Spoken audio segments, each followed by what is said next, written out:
Thank you, Mr. Speaker. The opioid crisis has had devastating impact on communities throughout our country. In my conversations with members of law enforcement, public safety officials, and public health experts, it has become clear that serious reforms are necessary to ensure our criminal justice system effectively contributes to efforts to combat the substance abuse epidemic. The 2018 National Institute on Drug Abuse data shows that every day 128 people in the United States die from overdose of opioids. The misuse of and addiction to opioids, including prescription pain relievers, heroin, and synthetic opioids such as fentanyl, is a severe national crisis that affects public health as well as social and economic welfare. Next month, I'm going to hold a roundtable discussion on this issue in my district to learn best practices and ensure that our stakeholders stem this form of before it becomes a crisis in our community.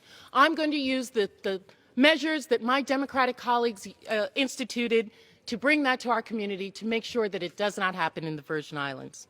Thank you, and I yield back.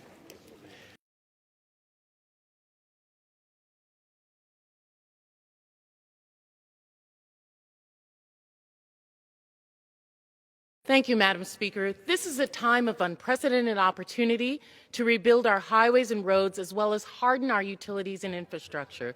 I was delighted to welcome Chairman Peterson and DeFazio, along with members of the House Transportation and Infrastructure Committee, as well as the Agriculture Committee, to the U.S. Virgin Islands.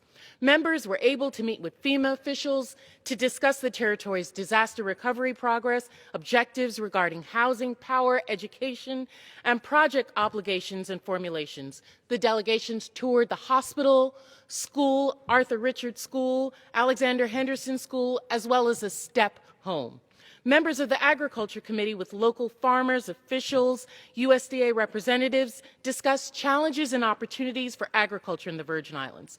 They also visited the U.S. Virgin Islands Agricultural Fair, which is the largest in the Caribbean. They saw firsthand the diversity of agriculture in the Virgin Islands and the resourcefulness of farmers to supply the growing demand for local and regional products. I'm grateful to the committee members for coming. I'm looking forward to working with them. My staff and I are committed to continuing to work with Chairman DeFazio as well as Peterson to ensure that the future of local farmers, highways, and infrastructure are guaranteed to all resources needed. I yield back.